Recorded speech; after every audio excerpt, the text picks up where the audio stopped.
Сәлем саламыз асыл жарыңызға.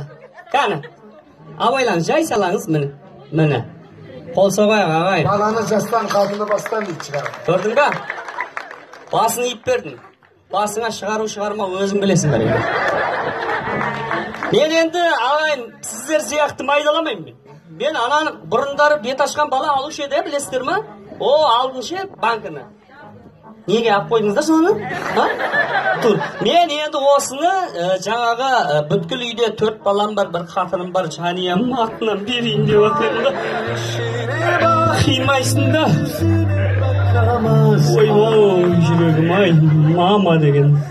Енді негізі сені жаңа класстастарың әңгөш айтты, бірақ сені жігіт деп айтты. Ұстасыш. Жігіт деді. Бет ашардың бәрін ақшасын ала бермейді деді, ішінен тамадаға жүкісті болсын деп береді деді.